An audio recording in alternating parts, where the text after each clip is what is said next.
All right, let's dive in.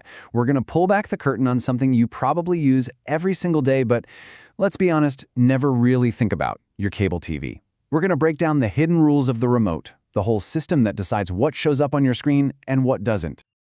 So, really think about this for a second. When you're channel surfing, who's actually calling the shots? I mean, is it the channel itself, your local cable guy, or is there this massive, invisible system making all the decisions? Well, that's exactly what we're going to unpack today. Okay, so before we can get into the rulebook, we've got to meet the players in the game. You can think of the whole cable TV world as this big ecosystem with 4 key players. First up, you've got the broadcaster. This one's pretty straightforward, right? These are the creators, the folks in the studios, the networks that are actually making the TV shows, the news, the movies, all of it. They're the starting point for the entire journey. All right, so once the broadcaster creates the content, that signal gets beamed over to the multi-system operator, or MSO for short. Now think of these guys as the giant wholesalers of TV. They grab signals from hundreds of different broadcasters, bundle them all together into packages, and then just blast that huge signal out to entire cities or even states. And then, that massive signal from the MSO gets passed down to the next link in the chain, the local cable operator, or the LCO. This is probably who you think of when you hear a cable company. It's your neighborhood provider, the one responsible for the last mile, literally running that physical cable from the pole right into your living room. And last, but definitely not least, we have the most critical player in this whole setup, the subscriber. And yeah, that's you. You're the one at the end of the line, paying the bill, holding the remote, and finally watching the shows that have traveled all this way to get to you. So, that's the whole journey in a nutshell. Step 1, the broadcaster makes the show. Step 2, the MSO bundles it with other channels. Step 3, the LCO brings it to your neighborhood. And Step 4, you watch it at home. Simple, right? Well, what's fascinating is that every single one of these steps is wrapped up in rules and regulations. Okay, we know who the players are, but how does someone even become a cable operator to begin with? You can't just start stringing up wires, right? This brings us to the very first checkpoint in the system, getting on the air. And you might be surprised by this number. I mean, what do you think it costs to apply for a license to run a cable network? Well, when these rules were first written back in '94, the application fee was just 500 rupees. That's it. And the process itself? Super simple.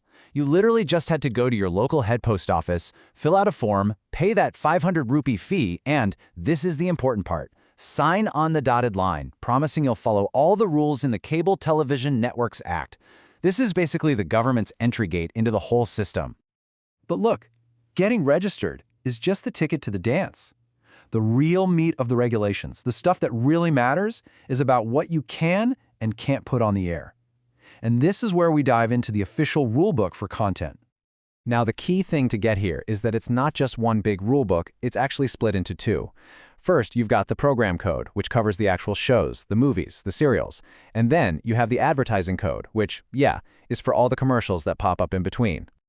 So let's look at the program code. It basically draws a bunch of really clear red lines, and it's a wild mix of don'ts. You can't have attacks on religions or communities, nothing obscene or defamatory, you can't encourage violence or anti-national attitudes. You can't even criticize countries that are considered friendly.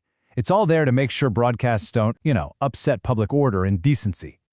But I really want to zoom in on this one rule, because the wording here is, wow, it's specific and it's powerful. This is a direct quote. It says, programs can't denigrate women in a way that's indecent or derogatory or is likely to deprave, corrupt, or injure the public morality or morals.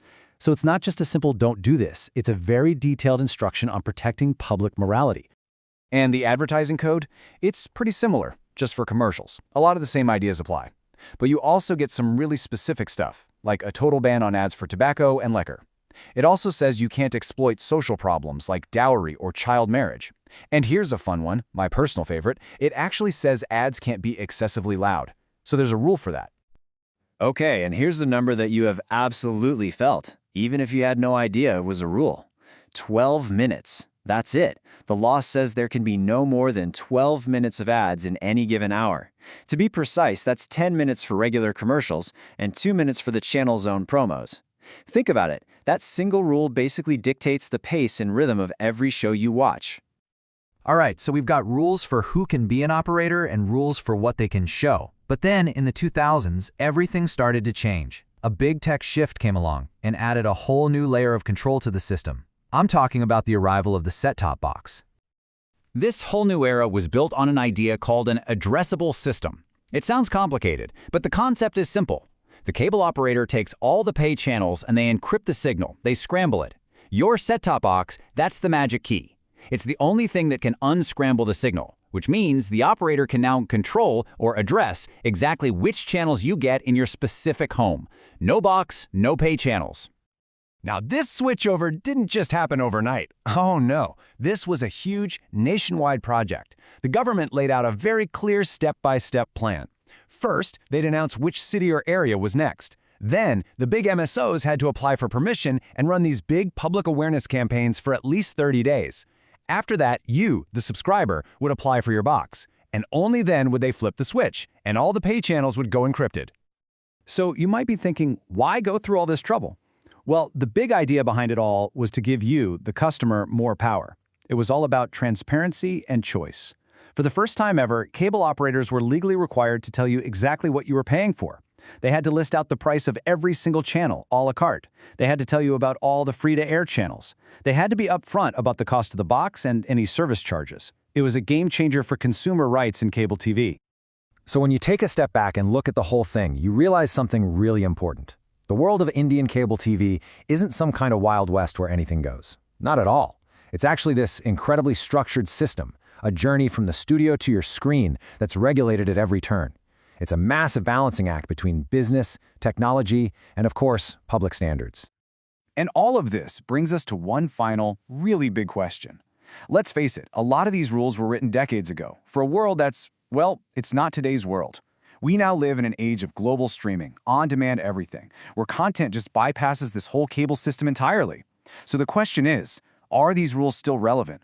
Are they still shaping what we watch? Or are they just a ghost from a media world that's already fading away? It's definitely something to chew on the next time you're deciding what to watch.